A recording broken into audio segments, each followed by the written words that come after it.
G'day friends and fans, welcome to Dave Talk Stuff. Yesterday in 5 questions women avoid about men's rights is the disparity in mental health services. I will break down each of the others in separate videos. We discussed briefly yesterday about mental health, and I'm telling you right now, men's mental health is not understood. Predominantly, women now dominate the psychology field, therapists, the majority are women, and they believe that it's toxic masculinity. This is why they want you to not be stoic, not to be self-reliant, and to have what's called emotional intelligence, to express emotions freely without seeing it as a weakness, without creating any barrier whatsoever. The problem is men naturally have specific needs that do not meet these criteria. Besides, there's a lack of men in the field. There's a lack of understanding of what depression is and what it isn't. Now, depression is a disease. It is widely recognized as such. There is a legitimate diagnosable change. That's the difference between feeling sad and feeling depressed. It involves physical and psychological changes over time that affect your mood, thinking, behavior, and requires professional treatment. Now, if you believe in self-help, then I would suggest, if you are feeling sad or have symptoms of depression, so we'll go about that first. Depression has comprehensive symptoms. It is persistent sadness. Watch comedy and watch your favorite comedy. Do something you like, and if you can't enjoy it, you may be on the edge. If you're losing interest in life, suffering from constant fatigue, inability to sleep, cognitive difficulties, and physical pain. Okay?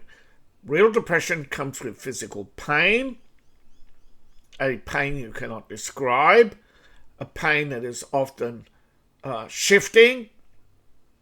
You're physically fatigued. You are genuinely, just unable to properly sleep. Now, with men, you also see heightened aggression and a desire to disconnect. This is the part about depression that does not generally understand. Now, in some traditional cultures, depression was often treated with ceremonies, hunting. Men would go into isolation and for their own safety and the safety of others, to work out what has caused their problem. And sometimes they find that it is environmental.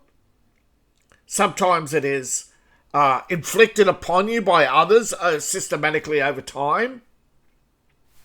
There are many causes of depression. In fact, most time if you're suffering depression, it is simply not a bad day.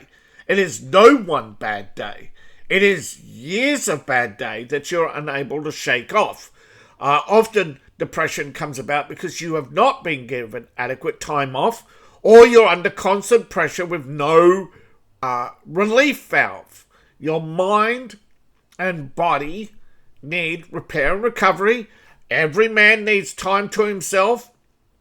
Every man uses that time to themselves to recover physically and mentally from the everyday trauma. Okay? Worrying is a stress motivator to get you to solve problems. This is what mental health experts do not understand. Depression is the final stage of getting you to fix your life.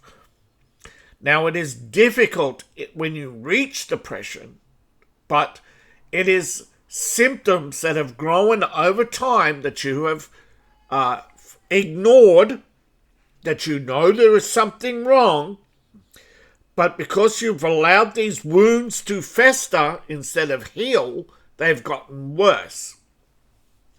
And talking about your problems, what they may be to others, is not necessarily helpful. Stoicism is a response, and primarily it's not worrying about things you cannot control. We are not properly taught about what Stoicism is, what self-reliance is, to what cooperation is. So this is why there are men's rights groups, because women have it all, and it's not enough for them. They're unhappy. Whereas men who don't have it all, but can accept that, and accept what they've got, and work with what they got, instead of always shooting for the stars, that doesn't mean you stop trying. It's just you have to reach a point in your life where you go, am I risking my mental health? And if the answer is yes, it's not giving up, okay? It is pulling back to your comfortable levels. We are not taught this. And why is that? Well, I'm going to show you a Princess Peach. I'm going to show you why. To fail. When it comes to emotional intelligence, men are set up to fail in our society. And I know some people aren't going to like hearing that, but this is coming from my experience and my expertise as a therapist. So far, she's right. So to give you my genuine reaction on her, I'm not going to give anything away. I'm just going to say, so far, she's right. I've been a therapist for like 9 years now, and I've worked with men and women, and I know how society works. This part I doubt, but let's continue. And I know how emotional intelligence like develops, and the way our society works actively like sets men up to fail when it comes to emotional regulation and intelligence. Correct.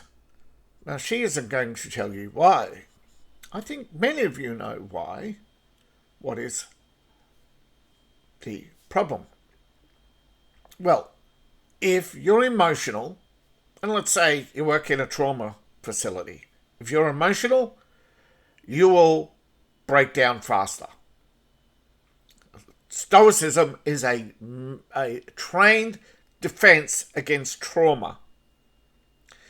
And Stoics tend to go through life better. They may not be the happiest, but they tend to be the sanest. I'm not an advocate for Stoicism, but there are elements of Stoicism in every man. But it's also, society doesn't want emotional men. You can't send emotional men to war. You cannot have emotional men, they would pity their enemies or be humane to their enemies. Because there is no humane war. This is the lie of many. Right? No. The main reason, of course, is control. Right? If you are emotionally stable enough, if you're well educated enough, you'll figure out why you're pulling the lever, how or what products, and the weak men who exploit you cannot do so because there's now 100 factories producing hundreds of different widgets and you have the option of choice. Real choice, not the illusion where you have different brand labels of all the same products. Okay? No, I'm talking about genuine choice, where you could go in and say, you know what? I want to be on a Mediterranean diet. And you could go in and get all the ingredients or farm all the ingredients. You know, the vast majority of men would leave cities and farm, and the vast majority of good women would follow suit and be with the good men. Instead of the weak men, the manipulators, the liars, the lawyers and politicians, the manipulators and liars, the finance men, manipulators and liars. I'm not saying that cities produce manipulators and liars. They produce the environment in which they can hide and thrive by surrounding themselves with the needy who want to take shortcuts in life, who want all the services, not all the work. And you see that with rapid deurbanization in some parts of the world right now, because the cities have become festering wounds of society, where people are open degenerates, where people of good nature are routinely abused by those who see them as weak and mock them, because we do not live in a world that protects rights. We live in a world that protects. We don't even live in a world that protects property. We now have what's called the protected class, where we protect women, gays, Jews, and people of colour. Despite the fact they have their own countries or their own cultures, no, we've got somehow, because we're the most productive, it's our responsibility to take care of them. And women used their gender, their reproductive facilities to manipulate men into submission. So, let's see what she has to say about all this. Helpful, right? We all are trained out of our intuitive knowingness of how to regulate our emotions. No, we don't. We have no intuition. No, we are not born with intuition. We're not born with any facilities. If we're not taken care of from birth, we are soon not alive. Okay? Human babies are the weakest, probably the weakest of all animal species. We can't walk or swim, breathe. We don't recognize food, right? Even a baby pup within hours of birth can crawl to its mother, recognize its mother, will establish its order within the pack very quickly. And yes, there's a reason the weakest of us need the most protection.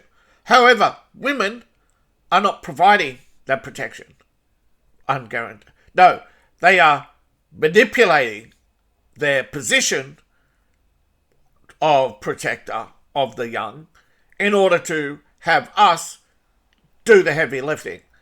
And that burden is so unevenly distributed, it's not funny. Yet women want the same pay, the same rights, and the same privileges of those who provide them. At the same time, when it comes for them turn to, when their time as a parent is up, no, they don't want that. They want all the easy jobs. The therapist, the teacher, the secretary, but want to be paid the same as the fireman or the plumber. They want all the privileges of society. Lawyers are overpaid. Actors and actresses are overpaid. You notice all the weak people, all the weak jobs are starting to... CEOs pays ridiculously. I know that's a contentious position, but not all. Most CEOs are employees, not owners. It's a ridiculous financial system that is it's constantly in chaos because of weakness.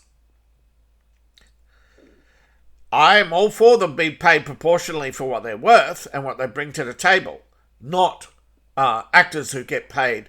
Leonardo DiCaprio getting paid $20 million for a movie that bombed. 3 actors getting $60 million out of a $90 million budget, and the movie bombs. That means they're not worth $20 million. Yet their so-called scale, their union wage, or whatever it is you want to call it, demands it. Because of their celebrity status. But their celebrity status... This is the problem, right? Women have created this worship of status.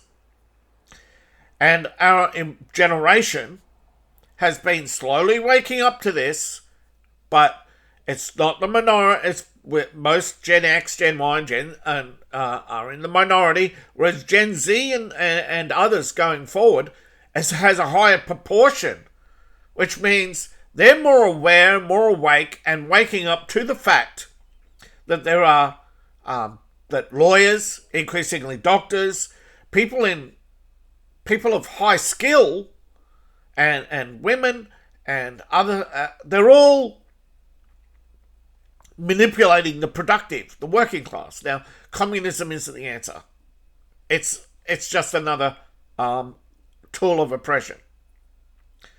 And because our society is set up to oppress men, otherwise men would run society like they used to, where men would get together, right, go down to town hall, tell those what's, go in and tell them politician, tell the mayor, right, this is what we want, and if you don't deliver on time, in budget, you're gone. No, weak men increasingly turn to women and keep asking them what they want and keep handing it to them so that these women will keep these weak men in power. But therapists won't tell you that because therapists are paid by the state. So they have no incentive to tell you the truth. Just like doctors, because doctors work for the state now, they have no incentive to tell the truth. Most lawyers, and so on it goes. Especially teachers, who want to be the state. Because it's not socially acceptable. Right. And there we go off the rails with her.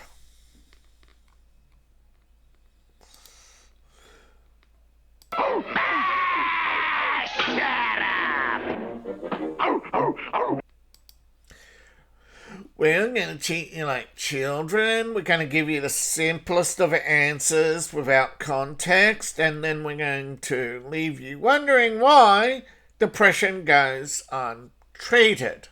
And increasingly, men's groups are asking why. Why is there this social norm? Why are men told to be strong, stoic, self-reliant, and to man up and to stop complaining? Why is it that men, when they seek help, are immediately treated as weak, as a failure?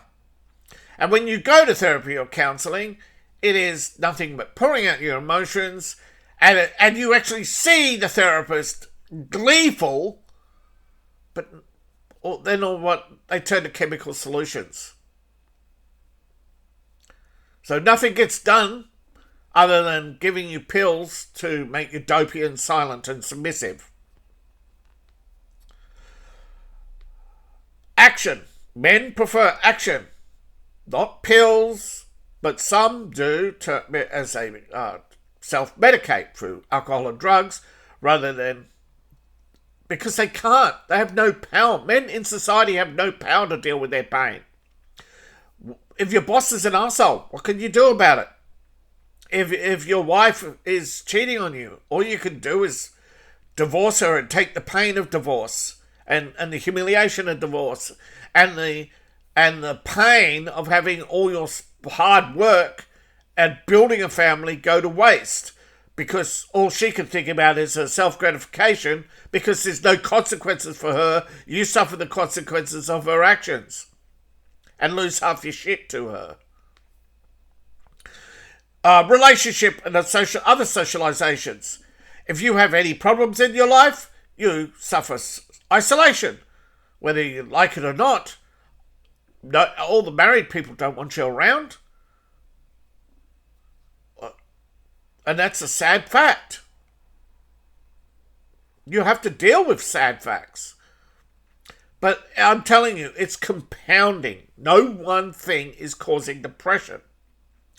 It is many things simultaneously that usually compared, and your usual factors are underappreciated.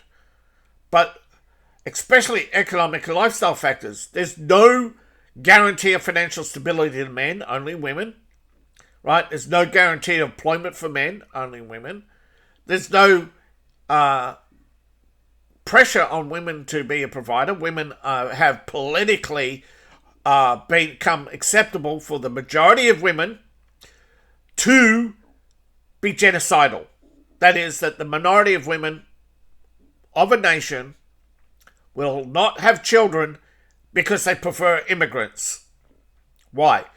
Because the lazy prefer the lazy solutions. Someone else do it for us. And they get all the privilege because there's no reward for the mother. Right? Women want all the rewards. Right? They're blackmailing. This is, again, as I told you, predatory sexual behavior. Women use sex as a weapon, as a tool of manipulation, to extort. But when, and as Anne Ryan says, when the exchange is mutual, it's acceptable. We do not have mutual exchange anymore. We do not have the protection of rights. We do not have the protection of property. We have the protection of the vote and the state. But the real problem is services. The services are not geared towards men. They're geared towards women and effeminate men. That's why they're trying to feminize men. Not because women want partners who are feminized. No. They want men effeminized so that you'll be nice and compliant and malleable in the workplace.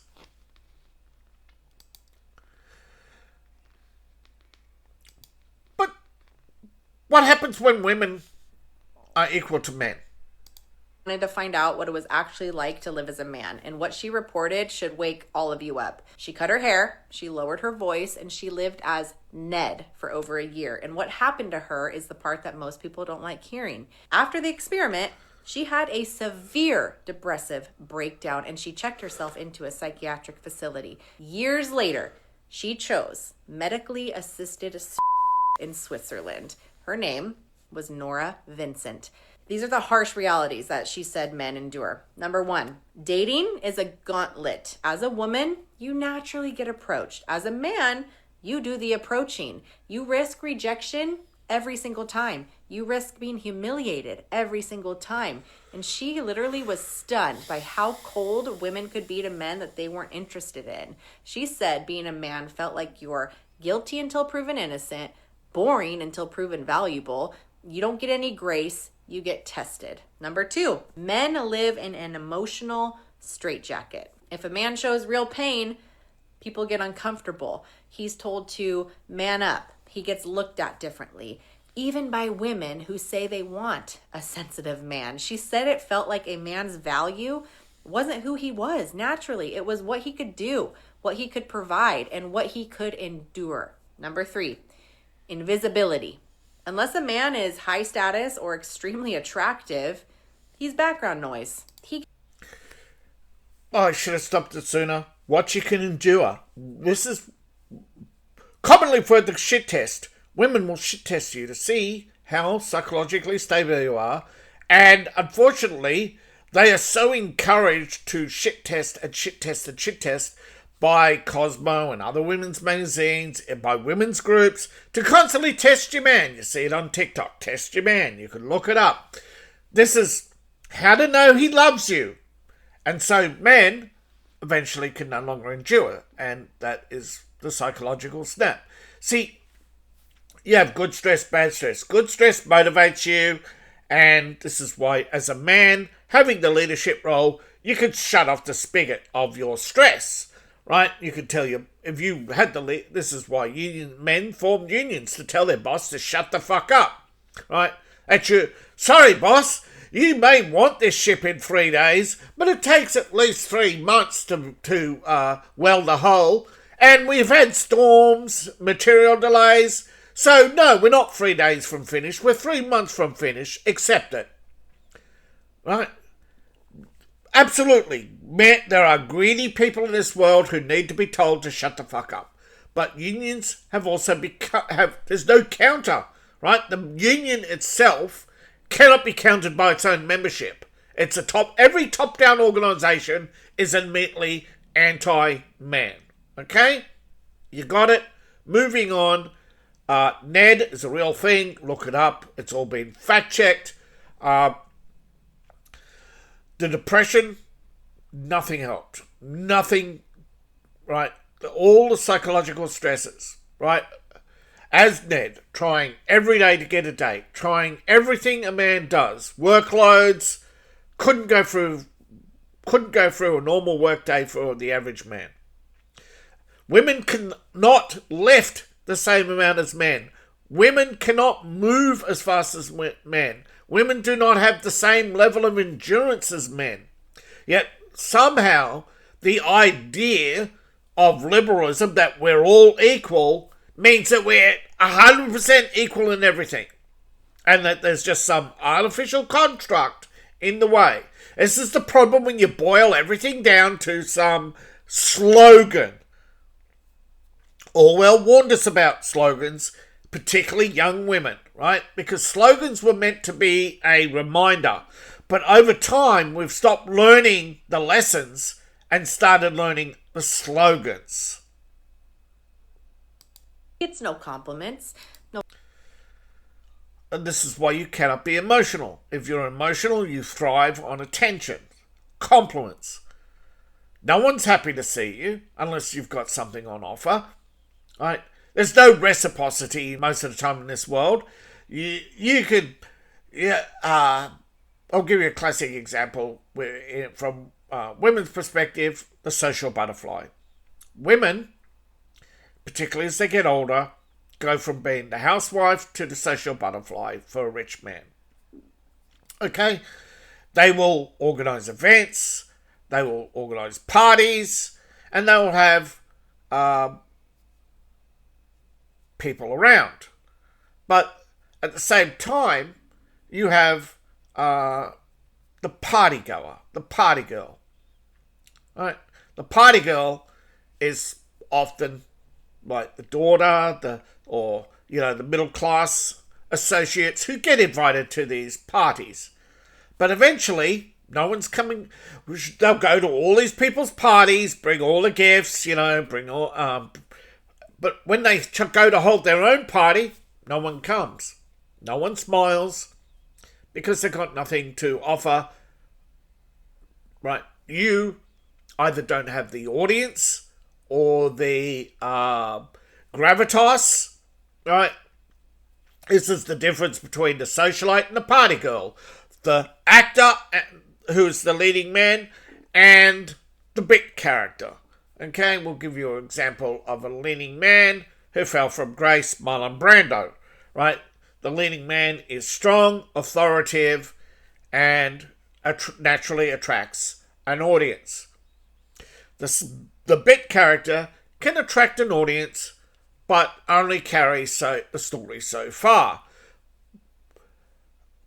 Now, I'm not saying that all women are actresses, but it seems to be that is the mould that society develops. Now, how does the government manipulate society? Teachers, media. Okay, you look at the Media Association and unions association with left-wing political parties, the doctrines, the secret emails, the secret Zoom calls. Now and again we get the leak, of Zoom calls like Jeffrey Toobin having a wank to his female co-workers. All staged, but they all know, right? They all knew, but someone new decided, no, this is unacceptable. But this is the problem, right? When you have society so structured and so controlled, any change, women can't handle it because they learn slogans, not lessons. Smiles and no validation at all. Not like... Yeah. women thrive on validation. That's why they seek affection. That's why they sell sex in return for love. And if you're capable of love, the problem is today's narcissistic society rewards the narcissist. It rewards the selfish. And then there's the selfish left and the selfish right. There's the greedy and the needy, and the entitled. And they're all, doesn't matter. It comes to a point of horseshoe theory. Whether or not you believe it, it seems to make more sense than anything else presented today. That the further you get away from the yin and yang, right? If you have a good balance in life, you're in the center. But the further you get away from the center, the more unstable you are, and the more vulnerable to mental health issues you get. So the further you go left, the more you want to give away everything, the more you want to please others, and the further you go to right, the more you hoard like a nasty dragon. But in the end, I think it all goes downhill. The far left and the far right are each other. But Ned, it's a sad case. A valuable lesson. I'll try to let more of it play. The women, nothing. And on top of that, she literally felt the constant pressure of being seen as a threat, a creep, just for existing in public. Imagine walking around feeling like you're automatically suspicious. That messes with your head. Number 4, male hierarchy is real. Men test each other. Confidence, dominance, and their boundaries. If you don't push back, you get eaten alive. You get bullied, and then you get disrespected. Some men learn to harden up because that's how you survive in male spaces. Number 5, the silent loneliness. This was the one that ended up crushing her. She said that men suffer in silence. See, men are the only ones who can sit in silence. Women can't. Have you ever noticed that? This is the difference between a good woman and a bad woman. A good woman, when she gets married, will isolate herself because she no longer wants or needs the validation of the external. She has it in her man. She used to get it from her friends. She used to, before that, it was her mother. But good women learn to respect the masculine from their father. This is why feminists want the male out of the house, why they want the village to raise children. That's why they want state schools where they can drive all the men out. This is why women form gaggles of cattiness, right, to create their own spaces, to control their own spaces. Women's hierarchy. And you have no rights. You have no masculine universal brotherhood behind you. It actually used to be the unions, and the unions have betrayed you because they answer to the money men now. They are controlled by the money men, often are the money men.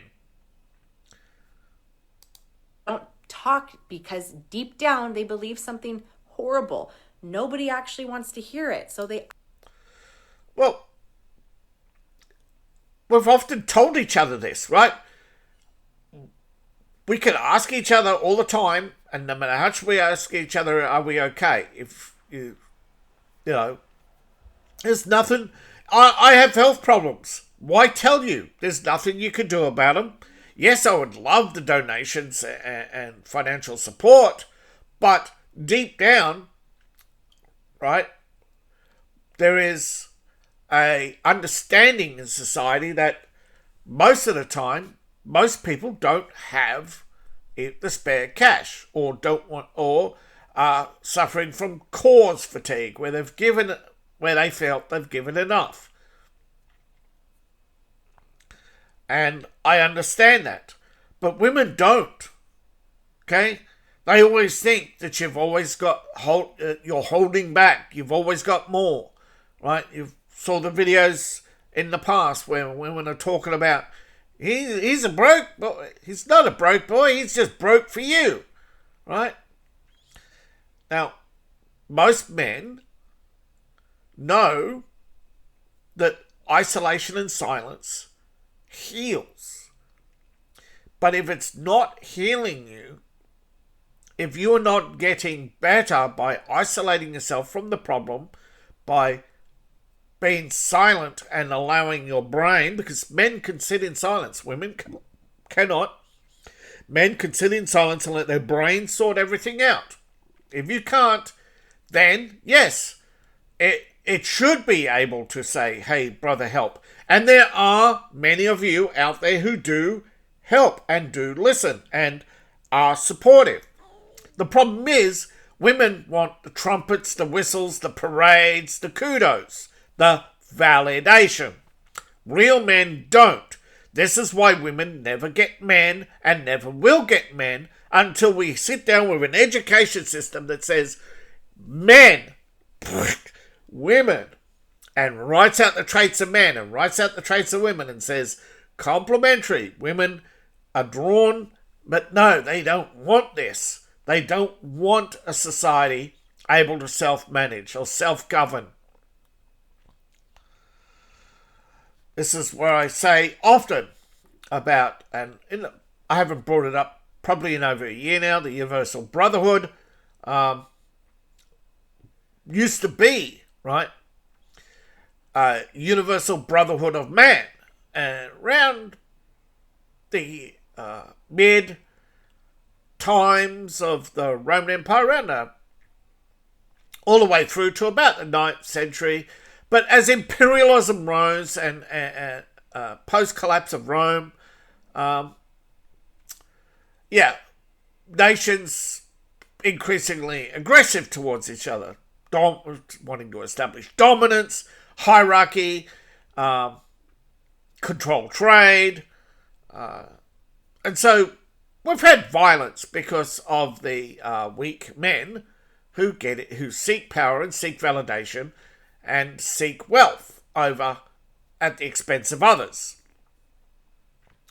So decreasing morality is the problem. But it's also the lack of understanding of oneself and the world around them. Isolate themselves. Once upon a time, if you had troubles, you'd go to church and they'd help you and they'd fix you. That's gone. Churches can neither afford it nor suffer the lawsuits and are often told by the state they're not allowed to do it. They try to help as much as they can, but they have one arm tied behind their back by a state that wants to feed and thrive off misery and chaos. Around just activities, work, sports, projects, but when it comes to real emotional support, many men have none. And she described, because we're too busy supporting ourselves emotionally in a increasingly hostile world, because women have turned this world into hostile, because there are religious groups out there, and our own state, 38% of the West want to turn the West into a white minority and keep giving our jobs to foreigners. There are real problems in the world, lady, that women want to ignore because all they want is their feelings validated and go through life having everything given to them. And because the white man wouldn't protect them, you're a threat, you're all these horrible things. 75 years of propaganda and brainwashing by the Marxists have turned women into shrews who want everything they want to all be queens. They think there's this universal sisterhood. And of course all the women of colour want to see the white man go down because they want to take all their sins and dump them on the white man. Give us reparations. You're the ones responsible for all that, colonialism. No, colonialism was a responsive war after 400 years of invasions from Africa. That as emotional malnutrition, a form of starvation that most people never even notice. But that's where women don't get it. Men are emotional. They just better at controlling it and realize and trying not to worry about things that they cannot control. That's what Stoicism is. Because there's no point. There's no benefit. Why worry what your neighbour's doing right now? I'd rather enjoy my life and my peace and my quiet, right? This is why men thrive solo and women can't. This is why women need to learn reciprocity in life and realize their role is secondary. But that doesn't mean, right, they're so busy wanting to be number one that forgetting that if you're that the only validation you need for your good mental health is the external validation from one person. And then when that person dies, it is your kids looking up to you. But no, women have broken the train of trust, broken the chains of fair exchange, broken the bonds of love, matrimony, family, all because they want personal gain. Why? Because she's just so pretty. Oh, my friends. I want more time with my friends. And when they get more time with their friends, they're miserable. Because they don't appreciate it anymore. It's like eating chocolate every day. It eventually becomes a chore, a task. It eventually becomes boring. It's like caviar. Why do the rich like caviar so much? Well, it's like one of those things you rarely have. And it gives them a flavor and a texture that is different from anything else. It's like a wake-up call. It's like why Arnold Schwarzenegger has a cheat day with a cigar, right? In knowing it's unhealthy, it's because it's something different, and women can't handle that. That's why they say, "Oh, and if I get married, I'm only going to have sex once a week." And then what happens when the man's away? Bzzz. Yeah, every day, and then they wonder why they can't enjoy sex anymore. These are her last words. Men are suffering. They have different problems than women have, but they are not better off. They need our help. They need our love, and they need each other more than anything else. That last part is just so true. Men's depression. Men's depression is very complicated. It's not as simple as people think it is. Yeah. And I think I'll leave him there. I think this is because depression is a disease. The disease primarily brought out by processed foods, lack of physical activity, insufficient sleep, insufficient time to recover. Where this is where unions and took credit, but it was actually Henry Ford. Henry Ford stood at the top of his factory day after day watching his workers. He noticed the men with families who clocked in, clocked out on time, built up their skills, did their work, kept their head down, were the most productive overall. Whereas the young beavers would come in, do a lot of work, fast and hard, but they'd burn out. And the lazy would eventually drift and collapse and fall out. Anyway, and it wasn't obesity. It was mainly just, there are many reasons why men can become lazy. But he noticed, right, men who are paid well,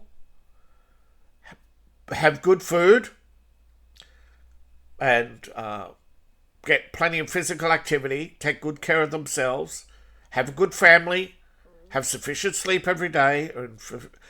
So he created a deal with the union that still stands today. Ford Motor Working Company probably is highly rated still, highly venerated still, but it is getting slacker and slacker. All companies are getting slack when it comes to good pay, good health of their workers.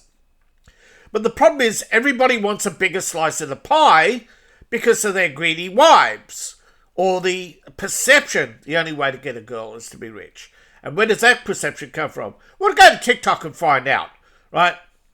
How many girls say, oh, I don't care how much you earn? No. What's the first question most women ask? Exactly. What's your job? How much you earn? Do you own a house, a car? Right? They judge you straight away, even long before that, by your looks, age, how you dress, what accessories you've got. Are you knowing? Right?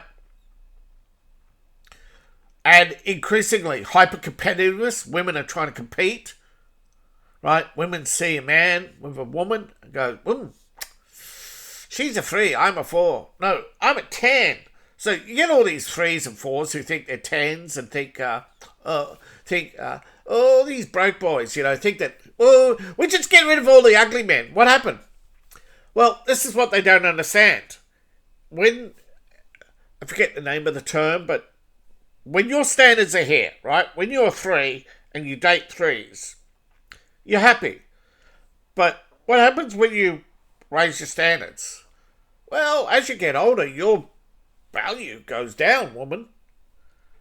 Men don't want women who will faster depreciate or are constantly seeking social validation or live in a situation of hostility where they're always suspicious of you, where they're always testing you, right? If you don't trust men, eventually, this is why men, right, cut off relationships, right? It's protecting your mental health. Now, I'm not a mental health expert, but most organizations put out flyers every year about self-medicating, self-harm, common. It's common to be sad. It's common to suffer grief. Everybody grieves in their own way. It takes time. But the problem is, women wallow in their grief and will mourn for years, wanting the constant pity, the constant validation, the constant reminder of what they used to have, instead of living in the life and having their own, living in the memories they have. Once upon a time, women valued their marriage because they knew what short time they had with that marriage, and they would appreciate the time they got, realizing that men had a sacred duty. But women have become increasingly selfish, where they cannot stand the fact that men have a higher calling, a higher duty, that there's someone always wanting something of them, that there's no such thing as it. This is why they want independently wealthy men. Oh, you can travel the world, you can give me everything. Yeah, that's why wealth doesn't last. They can't stand the fact that they don't control it or can't spend it, because, again, you're not born with natural instincts, predominantly, but you do have some. These are more traits that are found specific to men and women.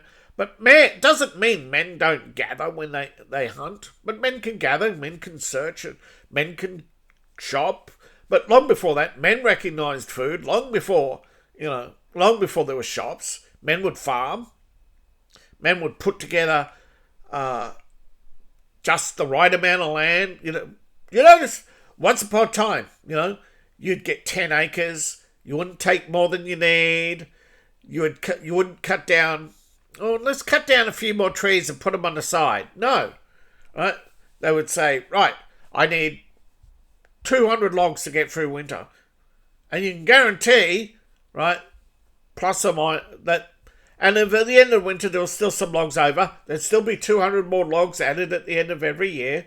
They'd still, because they knew winter would fluctuate. There'd be times when they needed more or less, but they wouldn't go oh, this was a particularly bad winter, I'll get 300. And after 10 years, they still got this big stack of logs. They say, well, I still better stack it up because I just need more. I'll go 400 this year. No. It is, right, the extremes. Weak men on both sides, right? And again, I think this is why certain organisations between 1939 and 1945 were particularly despised, because they did not want the extreme left or the extreme right. They were against both. And again, Orwell, for all his genius, he mocks that not wanting the extreme left or the extreme right. Yet what he presents is the extreme left. It's almost as if someone edited his work and changed INSOC from, yes, we're socialists, but we're not communists too. We're not socialists, we're not communists. We're not. You get the point. There were subtle changes to his work. And I think it's evident in the arguments he had. We don't need to know that what they were, because I'm pretty sure it's self-evident what his arguments were with his editors and why he was so disappointed with the BBC. Again, Orwell, I think, was on the verge of genius, and he started to recognise patterns in society, particularly being amongst socialists and academics and propaganda during World War II. He was exposed to many more things than we are as individuals on the outside of the media. And he noticed social extremes. And he was living through the time of great social transformation with the rise of feminism. With women in the workplace, feminism rose rapidly until World War II, or even in World War One. Women in the workplace were still, predominantly, the large secretarial pool, or women in cleaning, or women as assistants. But more and more men. You notice that in older movies, a female assistant used to be very rare. It was mostly men. And more you have the sly grins, the chuckles, because women were, I've got status. I'm near a high status man. I'm going to be flirty. And even if they were slightly chunky, they were like, oh, yes, sir. Anything else I can get you, sir? And there are things that damage men's mental health. And the government knows this, and they misrepresent and don't want depression to be treated, because as far as they're concerned, if you live to old age, you are now a liability, and that money that they would normally spend on themselves goes to you, right? The money men do not want to live up to their promises. They make promises hoping they don't have to keep most of them. And we all recognise why free healthcare is a problem, but the left don't care. They just want you to be more productive, hence tax the rich. You don't need all that money. But most men have the sense to work out that rich people are not sitting on big piles of money. It's pension funds that are sitting on huge piles of money. And what are they doing? They're robbing them with fees and charges and keeping the bulk of the profit for themselves. Because, look at BlackRock, what a huge organisation is, made up of millionaires and multi-billionaires. Yet their pension funds pay just out that steady pay of 3.4%. What a ridiculous payout, right? But they control the pension funds for the unions. And the unions are rich mega corporations with fancy buildings, fancy offices, and big retirement packages. So you have pretty much, hopefully, an understanding of why the system deliberately fails men on mental health. Because it's a way of getting rid of you without getting rid of you. Thank you for watching. Please like, share, and subscribe. Please support the channel. I really appreciate and need your help.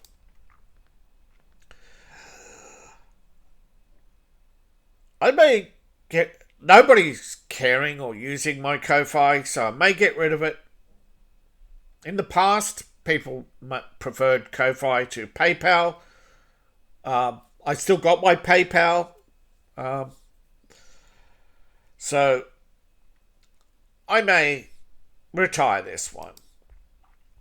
My Patreon. I still got a few patrons. I still got a dedicated patron on my RPG.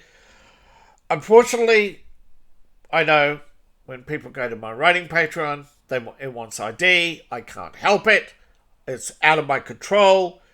It's becoming a problem everywhere. They are going to increasingly ask for your ID.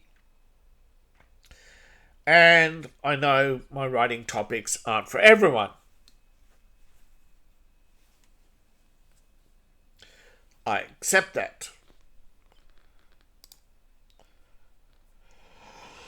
Buying my books, buying my merch. I really appreciate each and every one of you. See you in the next video. Bye for now.